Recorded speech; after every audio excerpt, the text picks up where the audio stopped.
La tarde en que Elena Morales llegó a la mansión de los Ocampo, el sol caía sobre los campos como un mantel dorado que cubría cada colina, cada huerto y cada sendero donde los campesinos aún trabajaban bajo el calor del final del verano. La gran casa, con sus torres y sus balcones, que parecían observar el valle desde una altura casi soberbia, la recibió con el mismo silencio con que recibe a todos los que no pertenecen a su mundo, a un silencio pulido, deliberadamente impecable, donde el eco de unos pasos podía revelar la posición social de quien los daba. Elena, con su vestido modesto y su maleta pequeña, avanzó por el camino de piedra consciente de que no llegaba como invitada, sino como parte de esa maquinaria invisible que mantiene el orden aristocrático funcionando sin que nadie note el esfuerzo. Sin embargo, mientras la brisa movía los membrillos maduros del jardín y el perfume de las flores de verano flotaba en el aire,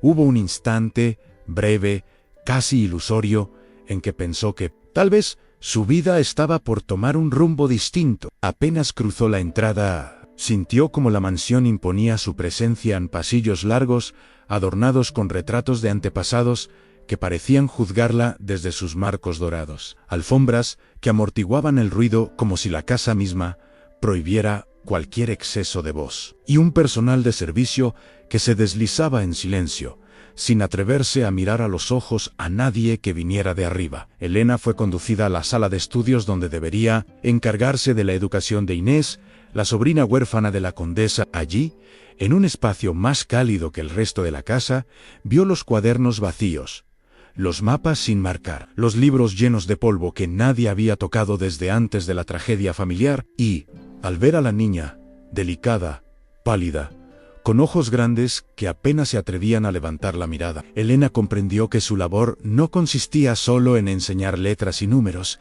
sino en abrir una puerta en un corazón que había aprendido a cerrarse. Pero entre las sombras de la mansión, antes incluso de conocer al heredero, un presentimiento oscuro comenzó a tomar forma en él de que aquella casa contenía secretos que no estaban destinados a que una institutriz los descubriera, y que su mera presencia podría alterar el orden de un mundo que prefería mantenerlo todo bajo llave. El regreso de don Alejandro de Ocampo desató un temblor apenas perceptible en los cimientos de la casa, como si su sola presencia moviera algo que llevaba años dormido. Volvió sin anunciarse, sin la pompa que la condesa esperaba, sin los carros cargados de baúles franceses y obsequios para impresionar a los invitados. Regresó cansado, con la sombra de un pensamiento persistente en el rostro y una colección de libros extranjeros bajo el brazo que revelaban más de sus ideas que cualquier palabra. Cuando entró en la sala donde Elena enseñaba a Inés,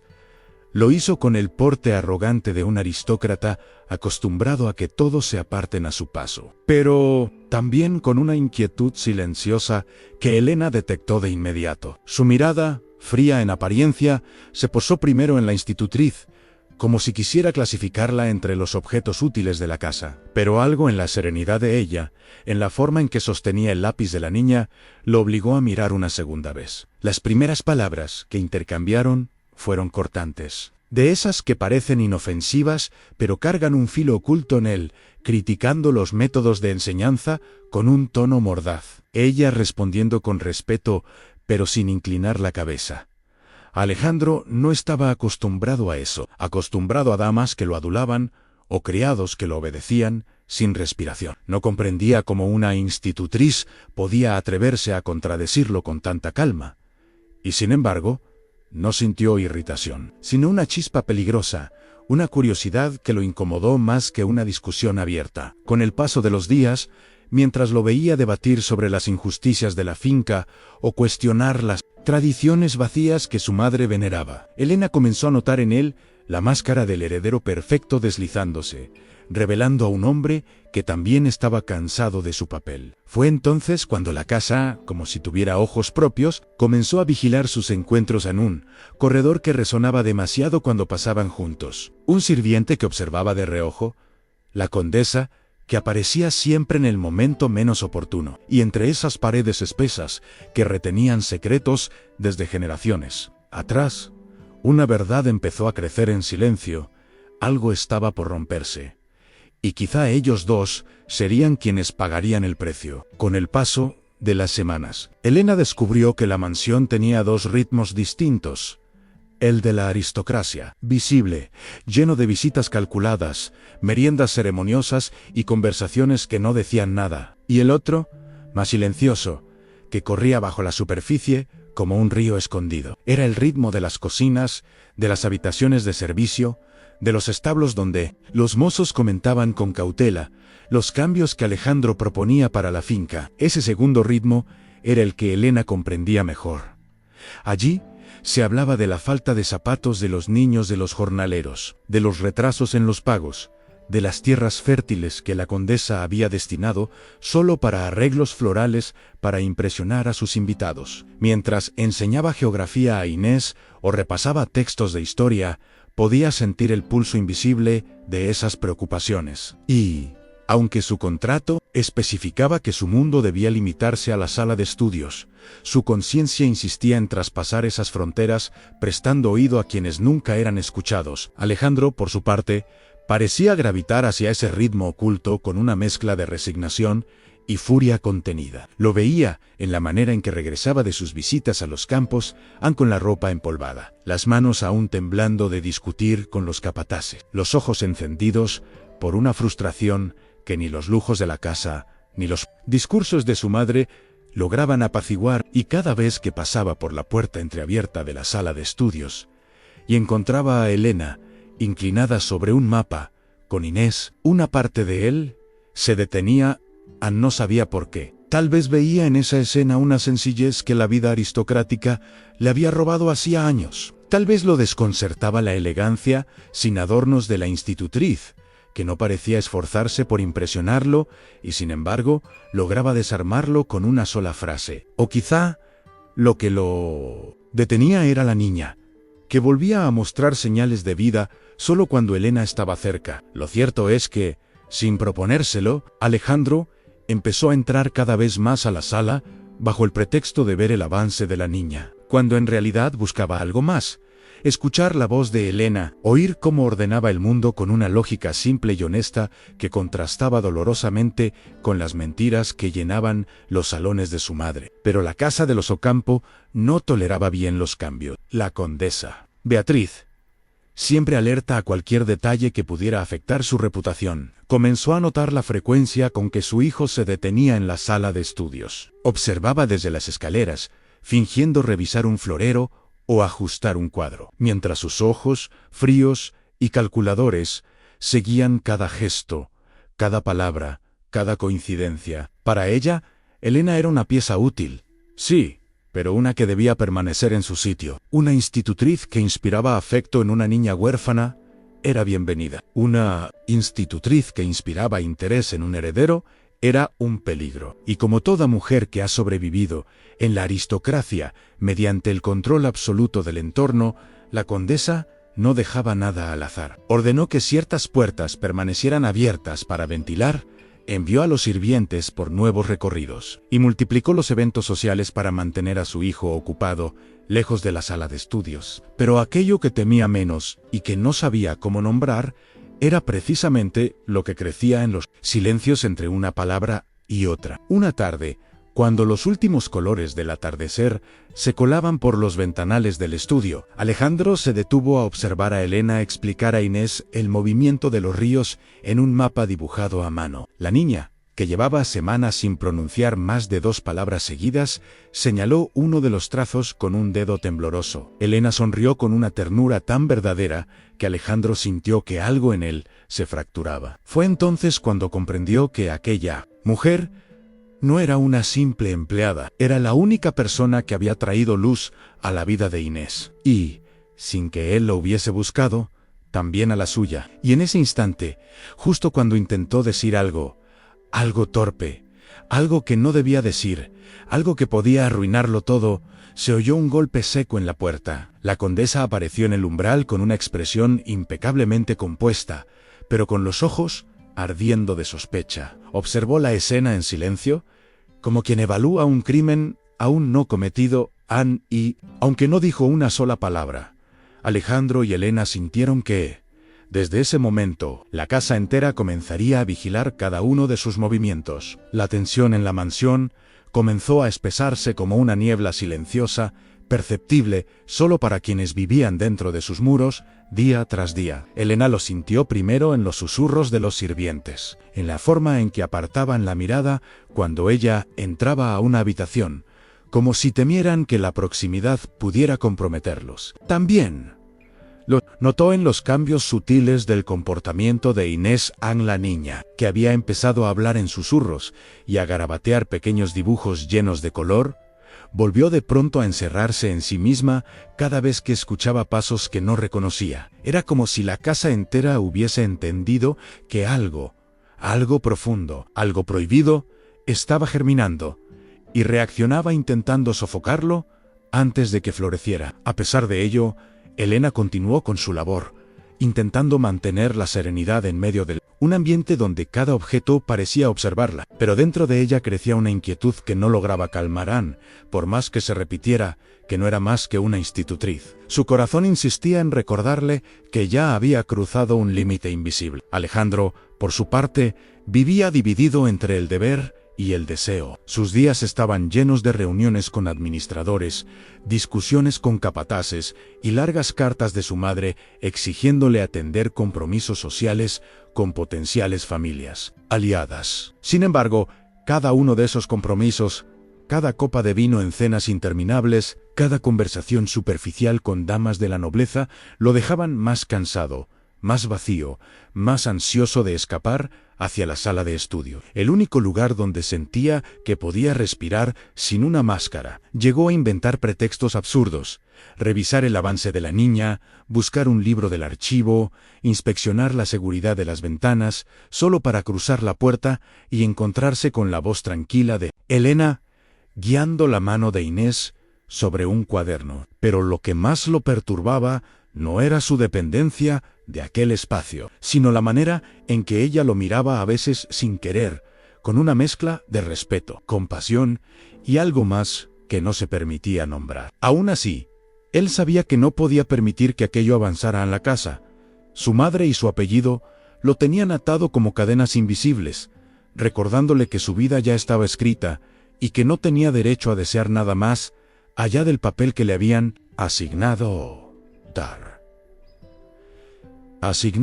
La tensión alcanzó un punto crítico la tarde en que Elena pidió permiso para acceder a la biblioteca privada del difunto conde, argumentando que necesitaba un libro de lectura más avanzado para estimular la imaginación de Inés en los criados.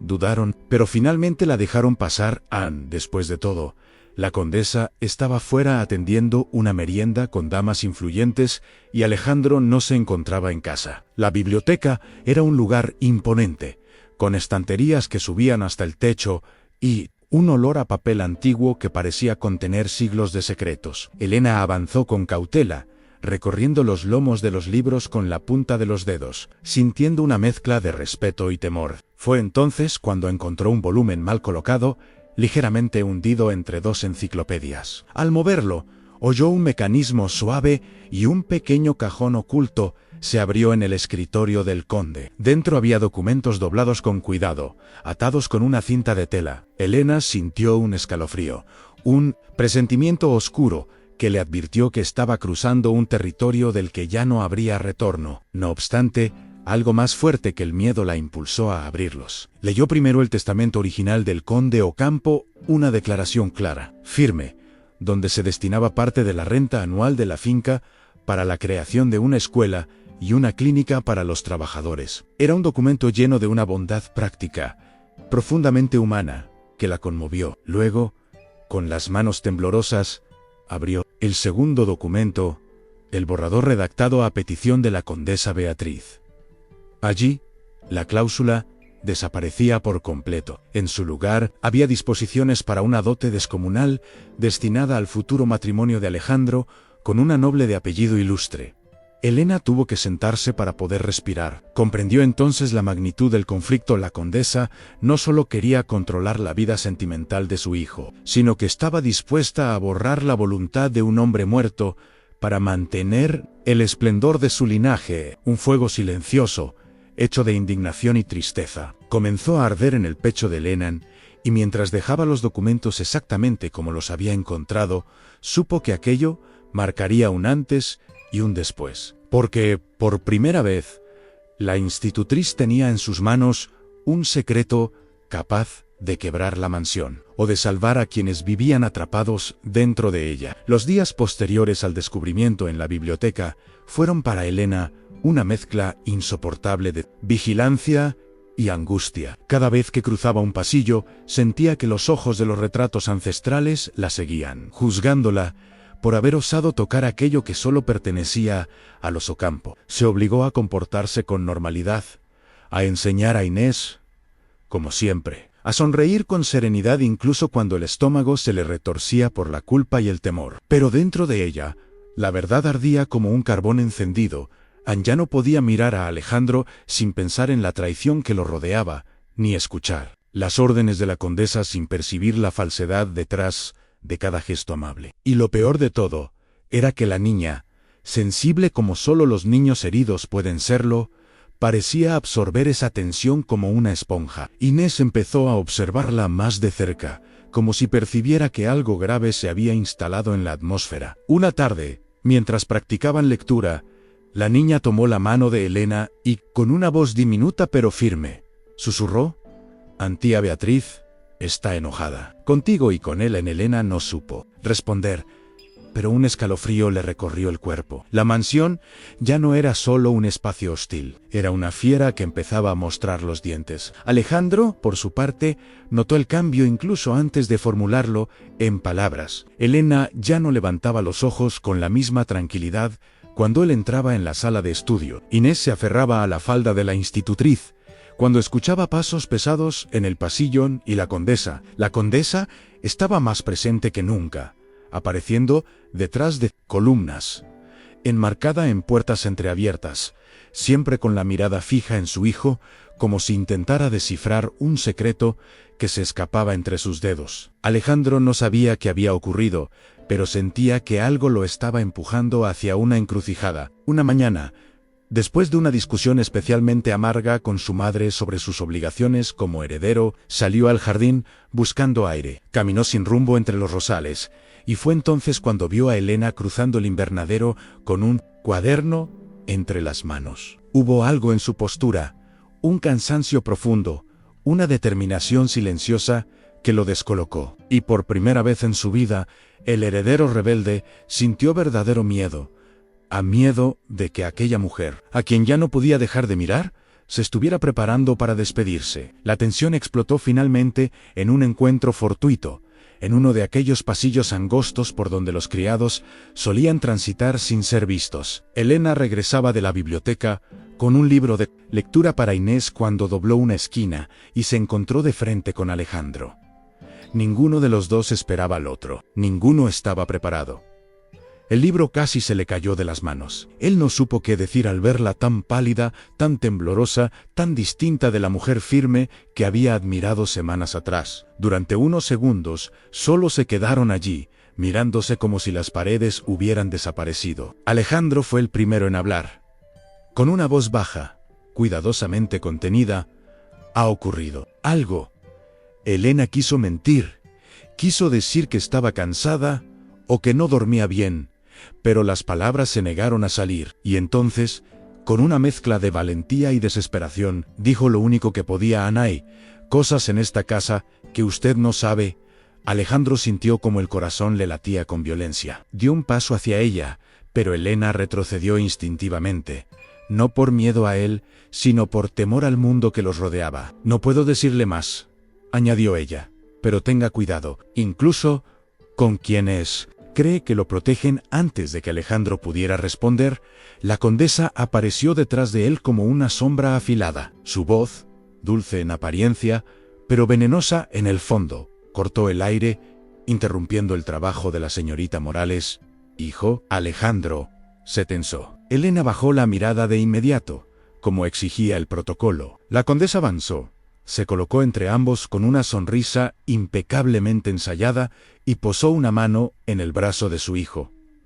«Tenemos invitados esta tarde. No puedes, pues, perder el tiempo aquí», Luego se giró ligeramente hacia Elena, la sonrisa transformándose en una máscara dura.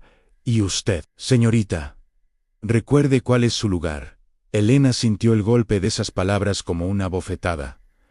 No respondió, no podía. La condesa se marchó con Alejandro del brazo, pero no antes de lanzar una última mirada cargada de advertencia. Mientras los pasos se alejaban, Elena apoyó la espalda contra la pared para no desmoronarse. Sabía que había cruzado una línea peligrosa, y sabía que la condesa, desde ese momento, no descansaría hasta eliminar cualquier posibilidad de cercanía entre ella y su hijo. A partir de ese día, cada minuto en la mansión sería una batalla silenciosa. La mansión entró en un estado de vigilancia casi militar. La condesa Beatriz, impulsada por un instinto antiguo y feroz de preservar su linaje, reorganizó horarios, cambió rutinas y redistribuyó tareas sin dar explicaciones. De pronto, Elena descubrió que ya no tenía acceso libre a ciertos pasillos, que sus horas con Inés eran interrumpidas por visitas necesarias de damas que querían ver cómo avanzaba la niña, que las meriendas se trasladaban a la sala principal, justo donde más empleados y más ojos podían observarla. Era evidente, la condesa no buscaba esconder su sospecha, buscaba exponerla. Cada mirada de un sirviente, cada silencio extraño cuando ella pasaba, cada gesto de Inés mirando hacia las puertas como si temiera la entrada inesperada de alguien. Todo indicaba que la casa se había volcado contra ella. Pero Elena, con una templanza que no sabía que poseía, decidió sostenerse, no por ella, sino por la niña, que parecía percibir que la persona que le devolvía la voz estaba al borde de ser arrancada de su vida. La situación se tornó insostenible cuando la condesa anunció una serie de reuniones y cenas con familias nobles, todas cuidadosamente diseñadas para exhibir a Alejandro como un heredero deseable y obediente. Los salones se llenaron de damas decoradas como figurines de porcelana, jóvenes que hablaban de modas extranjeras y poetas que nunca habían leído más que los versos de moda de la capital. Alejandro asistía a todas esas reuniones con el gesto ausente de un hombre que observa su propia vida desde afuera. Pero Elena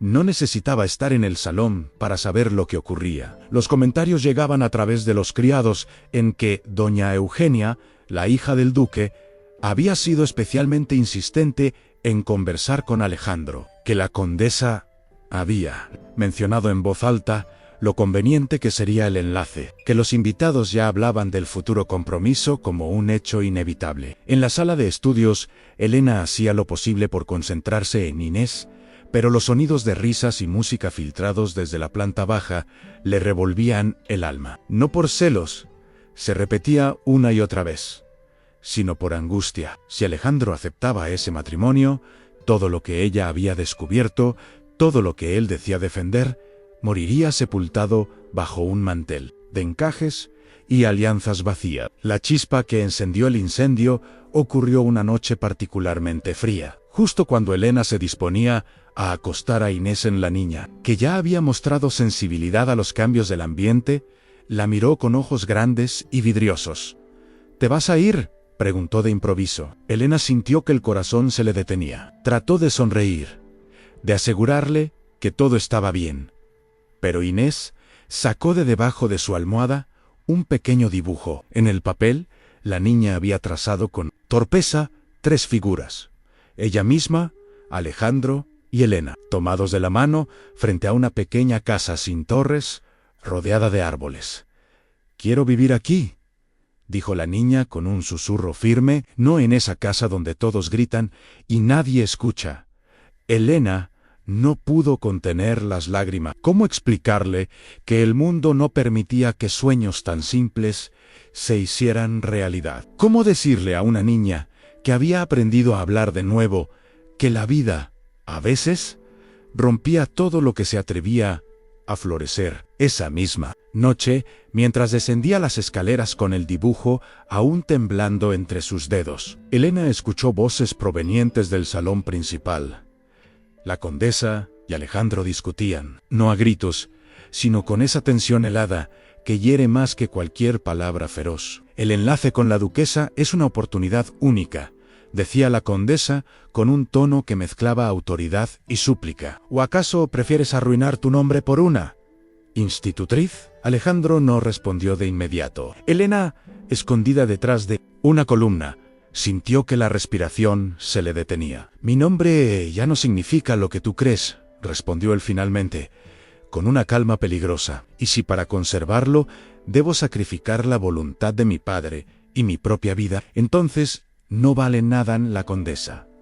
Perdió la compostura por primera vez en años.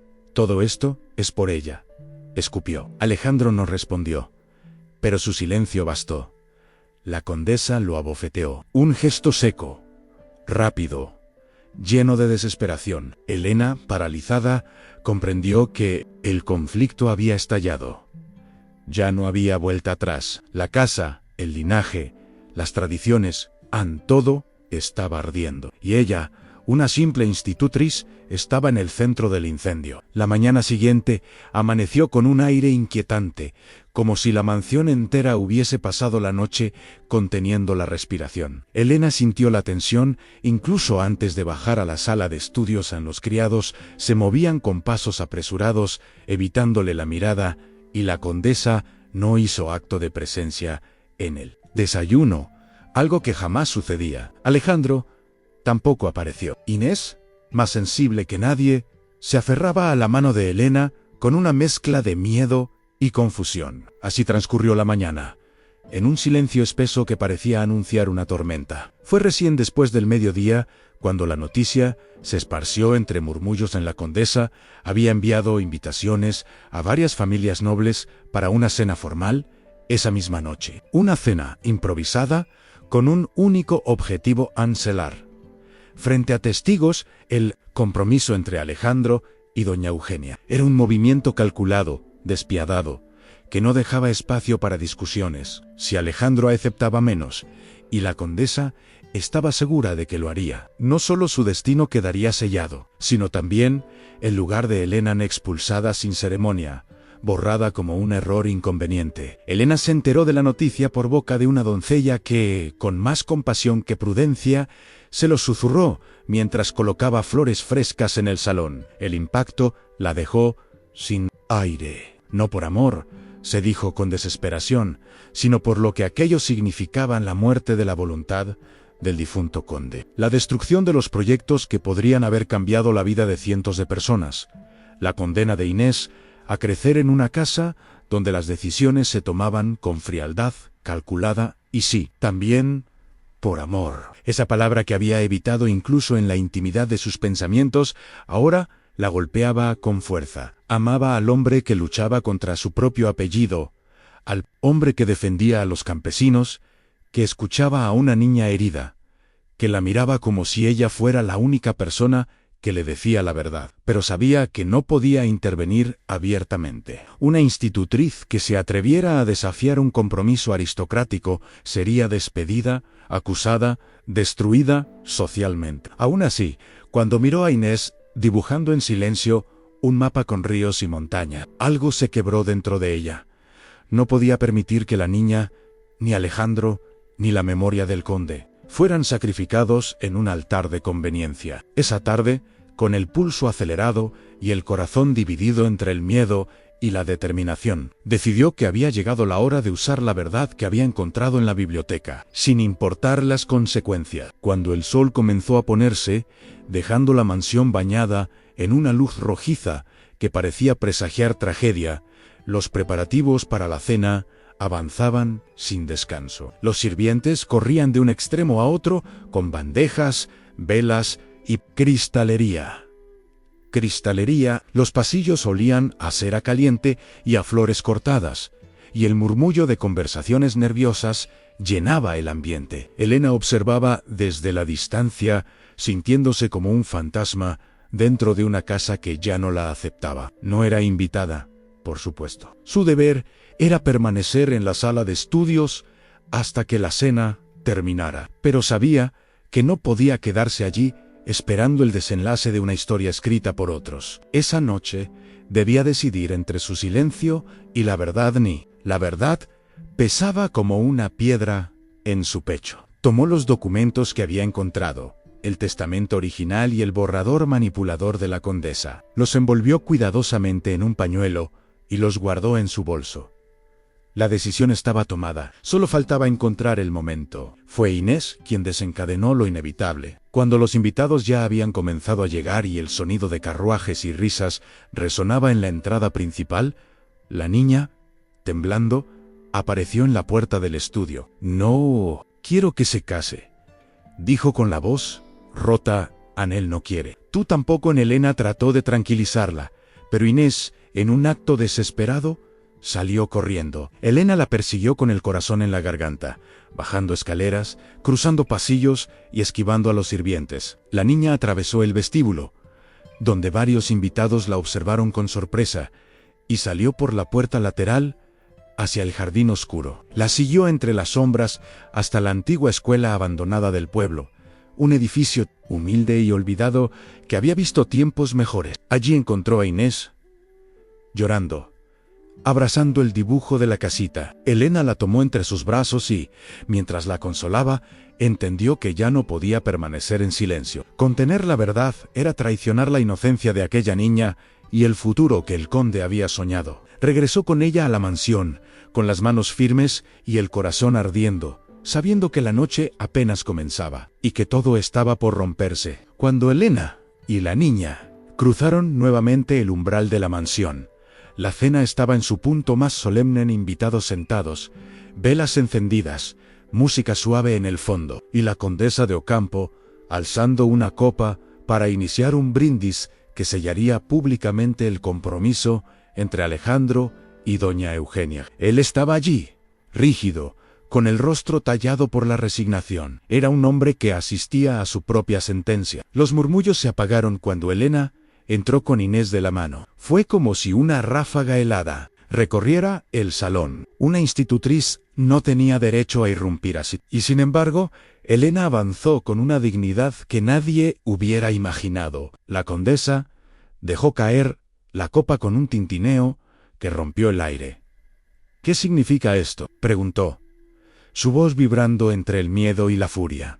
Elena no miró a la condesa, miró a Alejandro, directamente, como si por fin pudiera hablarle sin muros entre ellos. «Inés huyó porque tiene miedo», dijo con firmeza. «Y tiene miedo porque esta casa está a punto de traicionar la voluntad del conde». El salón entero contuvo el aliento. Alejandro dio un paso hacia adelante, desconcertado, pero Elena abrió su bolso y sacó los documentos. «Esto es lo que su padre quiso para la finca, y esto es lo que su madre intenta imponer en su lugar en la condesa», estalló, lanzándose hacia adelante para arrebatar los papeles, pero Alejandro fue más rápido. Tomó el testamento original y lo leyó en silencio, mientras cada palabra parecía hundirse como un hierro candente en su conciencia. Luego leyó el borrador manipulado. Cuando levantó la mirada, no era el heredero dubitativo que la condesa llevaba años moldeando. Era el hijo del conde, con la templanza y la determinación que el difunto siempre había esperado de él. «¿Es esto cierto, madre?», preguntó, con una suavidad que solo anunciaba tormenta. La condesa, acorralada, recurrió al arma que siempre había funcionado: la humillación. «¿No ves lo que es esta mujer? Una oportunista, una espía, una criada que se cree con derecho a opinar». Inés lloró. Elena apretó los puños, y Alejandro, por primera vez en su vida, dejó caer la máscara por completo. «La única persona que ha actuado con honor en esta casa es ella», dijo señalando a Elena. «Ni si el precio de seguir la voluntad de mi padre es perder el apellido Ocampo, entonces así será. Pero no voy a vivir bajo una mentira, ni voy a casarme para sostener apariencias». A un murmullo sacudió la mesa. Doña Eugenia palideció, y la condesa, incapaz de aceptarlo, gritó: «La sentencia final. Ella está despedida. Esta misma noche». Alejandro respondió con la frase que selló el destino de todos ansí: «Ella se va». Yo también en la mansión. No volvió a ser la misma después de aquella noche. En cuestión de semanas, las visitas se redujeron, los rumores crecieron, y muchos antiguos aliados de la familia se distanciaron. La condesa, humillada y aislada, intentó salvar las apariencias, pero la verdad se esparció igual que el viento que atraviesa grietas imposibles de sellar. Alejandro renunció públicamente al compromiso con doña Eugenia y restituyó la voluntad original del conde, iniciando los proyectos de la escuela y la clínica para los trabajadores.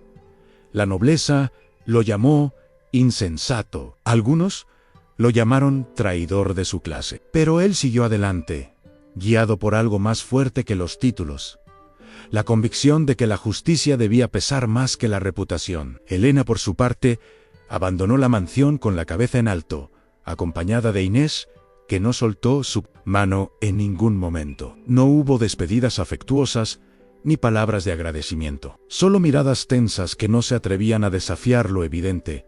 La institutriz había desenmascarado la mentira que sostenía aquella casa. Meses después, la finca era distinta. La antigua escuela abandonada había vuelto a llenarse de risas y cuadernos nuevos. La clínica recibía a campesinos que antes debían viajar días para recibir atención médica. Alejandro vivía en una casita cercana, lejos de los salones y las sombras de la mansión, y aunque muchos lo veían como un loco, había recuperado algo que creía perdido: la libertad. Elena trabajaba como maestra en la nueva escuela, transformando vidas con la misma dedicación que había puesto en Inés y la niña. Ya sin miedo, corría entre los árboles y dibujaba paisajes donde tres figuras aparecían siempre juntas. A veces la gente del pueblo murmuraba al ver a Alejandro y Elena caminar uno al lado del otro, sin esconder nada, pero ninguno de los dos prestaba atención. Sabían que su amor no tenía el brillo de los bailes nobles ni la bendición de los apellidos importantes. Tenía algo más valioso. Había nacido de la verdad, del coraje y de la voluntad de elegir un hogar donde nadie fuera invisible. Y así, bajo un cielo limpio y lejos de las cadenas de la aristocracia, formaron una familia que no necesitaba permisos ni títulos. Solo necesitaba, como todo lo verdadero, la libertad de existir. Si esta historia tocó tu corazón, si te quedaste pensando en Elena, en Alejandro y en ese amor que desafió títulos, rumores y destinos impuestos, entonces te invito a quedarte en este rincón del canal donde cada semana exploramos nuevos romances prohibidos, secretos ocultos y decisiones que cambian vidas. Suscríbete para no perderte ninguna de nuestras próximas historias y activa la campanita para que YouTube te avise cada vez que un nuevo relato esté listo para ti. Y si esta historia te envolvió con su drama, su emoción y su final lleno de valentía, regálame un me gusta. Es la mejor manera de saber que quieres más narraciones como esta. Comparte este video con alguien que ame los romances de época tanto como tú. Y cuéntame en los comentarios qué parte te emocionó más. Tu apoyo mantiene viva esta comunidad de historias, donde el amor siempre encuentra un camino, incluso cuando el mundo entero dice que no.